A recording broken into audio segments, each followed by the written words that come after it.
बिस्मिल्लाहिर्रहमानिर्रहीम। अपनी last video में हमने ये देखा था कि कुछ ट्रांजैक्शंस थी सेल्स से रिलेटेड, यानी cash sales, credit sales, sales return और सेल्स डिस्काउंट। ठीक है, हमने उन ट्रांजैक्शंस को देखा था और हमने उनको देखा था कि सेलर के पॉइंट ऑफ व्यू से उनको हम सेलर की बुक्स ऑफ अकाउंट्स में कैसे रिकॉर्ड करते हैं। आज हम उन्हीं ट्रांजैक्शंस को देखेंगे और उनको देखेंगे कि बायर की बुक्स ऑफ अकाउंट्स में वो किस तरह से रिकॉर्ड होती हैं, यानी कि बायर के पॉइंट ऑफ व्यू से हम उन्हीं ट्रांजैक्शंस को देखेंगे ताकि हमें ज्यादा बेहतर तरीके से एक ही ट्रांजैक्शंस की दोनों साइड्स जो हैं वो पता चल जाए कि सेलर की बुक्स में वही ट्रांजैक्शन कैसे रिकॉर्ड होगी और वही ट्रांजैक्शन बायर की बुक्स में कैसे रिकॉर्ड होगी। तो लास्ट वीडियो से जो ट्रांजैक्शन है उसमें कोई चेंज नहीं है। ये जो लेफ्ट साइड है ये सेलर की बुक्स हैं, ये हमने लास्ट वीडियो में देख ली थी। आज जो हम देखने जाएंगे वो ये राइट साइड पे आपको बुक्स नजर आ रही हैं बायर की। यहाँ पे जो एंट्रीज हैं वो हम देखेंगे आज, और ये बायर की बुक्स ऑफ अकाउंट्स में एंट्रीज हुई हैं। अच्छा, स्टार्ट करते हैं। जो पहली एंट्री थी उसमें यह था कि mister A sold inventory costing 50,000 for sales value of 120,000 against 50% advance payment and remaining to be paid in 30 days to B company. B company जो है वो बायर है। आज हम देख रहे हैं कि बायर की बुक्स में इसी ट्रांजैक्शन की क्या एंट्री होगी। ठीक है, तो सेलर ने तो अपनी बुक्स में रिकॉर्ड कर लिया था अकाउंट रिसीवेबल, सेल्स और बैंक। तो बायर अपनी बुक्स में कैसे रिकॉर्ड करेगा? बायर अपनी बुक्स में सबसे पहले इन्वेंट्री रिकॉर्ड करेगा, इन्वेंट्री को डेबिट करेगा कि एक एसेट आ रहा है, इन्वेंट्री परचेज की है, जो 50% उसने पेमेंट की है बैंक से वो बैंक क्रेडिट कर देगा, और जो रिमेनिंग लायबिलिटी उसकी होगी जो पे करनी है उससे 30 days के अंदर उसको वो क्रेडिट कर देगा, तो वो अकाउंट्स पेबल हो जाएगा। ठीक है, तो इस तरह से बायर की बुक्स में यही ट्रांजैक्शन रिकॉर्ड हो जाएगी। ये ट्रांजैक्शन बायर की बुक्स में ऐसे रिकॉर्ड हो जाएगी। ठीक है, अच्छा, सेलर ने जब सेल की थी तो अपनी बुक्स में कॉस्ट ऑफ गुड्स सोल्ड भी रिकॉर्ड की थी। बायर को इस तरह की कोई एंट्री करने की जरूरत नहीं है अपनी बुक्स में। ठीक है, तो ये बड़ी स्ट्रेट फॉरवर्ड है। नेक्स्ट ट्रांजैक्शन हमारी थी क्रेडिट परचेजेस की। तो क्रेडिट परचेजेस में आपको पता है कि कोई बैंक इन्वॉल्व नहीं होता। आप जो है स्ट्रेट फॉरवर्ड अपनी अकाउंट्स पेबल की लायबिलिटी जो है वो क्रिएट कर देते हैं, और जो भी एसेट आपने इन्वेंट्री आपने परचेज की है वो इन्वेंट्री आप डेबिट कर देंगे। ठीक है, तो सेकंड एंट्री थी हमारी ये सी कंपनी की बुक्स में। यहाँ पे बायर है सी कंपनी। ठीक है, सेकंड ट्रांजैक्शन थी mister A sold inventory costing ₹60,000 for sales value of 140,000 for credit with terms 2% discount within 10 days and total credit period of 30 days। ठीक है, तो ये क्रेडिट टर्म्स हैं वो मैं आपको बता चुका हूं। अच्छा, यहाँ पे भी वही जैसे सेलर की बुक्स में कॉस्ट ऑफ गुड्स सोल्ड की कोई एंट्री हुई थी, तो यहाँ बायर की बुक्स में ऐसी कोई एंट्री नहीं होगी। ठीक है, ये भी हमने देख लिया। अच्छा, अब आते हैं थर्ड ट्रांजैक्शन पे। थर्ड ट्रांजैक्शन थी B company return goods having sales value of ₹10,000। अब ये बी कंपनी की बुक्स हैं, यहाँ पे बायर है B company.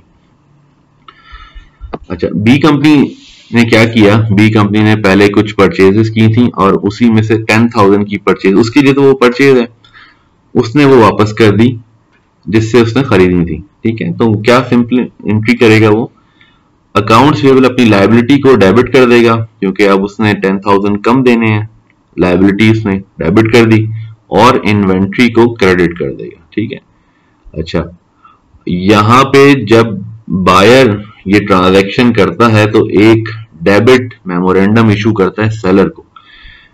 Debit memorandum indicate करता है कि बायर ने आपके अकाउंट को, यानी कि आपके अकाउंट्स पेबल को डेबिट कर दिया है। ठीक है, जब सेलर ने ये काम किया था सेलर ने क्रेडिट मेमो इशू किया था क्योंकि उसने अकाउंट रिसीवेबल को क्रेडिट किया था। ठीक है, और यहाँ पे बायर अकाउंट्स पेबल को डेबिट कर रहा है तो बायर यहाँ पे डेबिट मेमोरेंडम इशू करेगा सेलर को। ठीक है, और ये जो डेबिट मेमोरेंडम है उसमें सारी डिटेल्स होंगी, वही 10,000 की इन्वेंट्री वापस हुई है, जो रीजन होगा वो उसमें डिटेल्स जो है वो होंगी उसमें। ठीक है, तो यहाँ पे इंपॉर्टेंट चीज ये है कि आप अकाउंट्स पेबल को डेबिट करें और इन्वेंट्री को क्रेडिट करें। अच्छा, सेलर ने यही काम किया, जब किया था तो अपने पास सेल्स रिटर्न के अकाउंट को डेबिट किया था। सेल्स रिटर्न के अकाउंट मैंने आपको बताया था कि सेल्स का कॉन्ट्रा अकाउंट है, जब भी सेल्स कैलकुलेट होती है तो सेल्स, ग्रॉस सेल्स में से आप सेल्स रिटर्न माइनस करते हैं, जो नेट सेल्स की फिगर आती है वो आपकी एक्चुअल सेल्स होती है। ये सेलर की बुक्स में हो रहा हुआ है काम। बायर के पास ऐसा कुछ नहीं हो रहा था। बायर जो है सिंपली इन्वेंट्री को क्रेडिट कर देता है। ये इन्वेंट्री इन हुई थी पहले जब परचेज की थी, अब ये इन्वेंट्री आउट हो गई है, इन्वेंट्री रिटर्न कर दी है, तो इन्वेंट्री को क्रेडिट कर देगा। इसको और कोई एंट्री करने की जरूरत नहीं है, ठीक है। इसी तरह से सेलर ने अपने पास cost of goods sold reverse की थी और इन्वेंट्री को इन किया था अपनी बुक्स में यहाँ पे, तो बायर को सेकंड को एंट्री करने की जरूरत नहीं है। बायर ने सिंपली एक एंट्री करी, accounts payable debit, inventory credit, और उसका काम हो गया। अच्छा, नेक्स्ट ट्रांजैक्शन है यहाँ पे, C company availed the discount offered and paid full amount within 10 days. C company को ऑफर ये किया गया था कि अगर 10 डेज में पे कर देगा तो 2% डिस्काउंट मिलेगा, ठीक है। सी कंपनी ने ये ऑफर अवेल की थी और डिस्काउंट जो है अवेल कर लिया था पूरा। अब यहां पे मैं आपको बताना चाहता हूं कि यहाँ पे बायर की बुक्स में, बायर है सी कंपनी, सी कंपनी की बुक्स में क्या ट्रीटमेंट होगी। लास्ट वीडियो में हमने देखा था कि सेलर की बुक्स में जो सेल्स डिस्काउंट है उसकी ट्रीटमेंट हमने देखी थी, लेकिन बायर की बुक्स में क्या ट्रीटमेंट होगी। अच्छा, अब बायर की बुक्स में देखें, आपने अकाउंट्स पेएबल आपकी लायबिलिटी थी, आपने वो पूरी खत्म कर दी, बैंक से जितना कैश जाना था वो बैंक क्रेडिट कर दिया, और जो डिस्काउंट का अमाउंट मिला था उससे क्या करना, वहां पे क्या किया, वहां पे आपने इन्वेंट्री को क्रेडिट किया। क्योंकि जब भी कोई इन्वेंट्री परचेज करते हुए आपको कोई डिस्काउंट मिलता है तो उससे आप इन्वेंट्री की कॉस्ट से डिडक्ट करते हैं। ये रूल है अकाउंटिंग का कि इन्वेंट्री को परचेज करते हुए कोई भी डिस्काउंट आपको मिलेगा। अच्छा, अब ये परचेज डिस्काउंट है, यानी कि बायर तो इसको परचेज डिस्काउंट बोलेगा, सेलर इसको सेल्स डिस्काउंट बोलेगा। मैंने कल आपको डिस्काउंट का फर्क बताया था, ठीक है। ये ट्रेड डिस्काउंट नहीं है, क्योंकि अगर ट्रेड डिस्काउंट होता तो इन्वेंट्री जो है वो शुरू में ही जो है ना, जितने से रिकॉर्ड की हुई होती उसमें कोई ट्रेड डिस्काउंट की रिकॉर्डिंग नहीं होती। ये है सेलर के पॉइंट ऑफ व्यू से सेल्स डिस्काउंट और बायर के पॉइंट ऑफ व्यू से परचेज डिस्काउंट, ठीक है। तो ऐसे कोई परचेज डिस्काउंट होगा तो उसको हमने इन्वेंट्री की कॉस्ट से डिडक्ट करना है, तो हमें इन्वेंट्री को क्रेडिट करना पड़ेगा। क्योंकि आप शुरू में जब इन्वेंट्री परचेज की थी तो आपने देखा था कि इन्वेंट्री को हमने पूरा 140,000 से डेबिट कर दिया था। अब ये हमें इन्वेंट्री की कॉस्ट में एक डिस्काउंट मिला है, तो इस तरह के डिस्काउंट को इन्वेंट्री की कॉस्ट से डिडक्ट किया जाता है, इसीलिए इन्वेंट्री को क्रेडिट किया है यहाँ पे, ठीक है।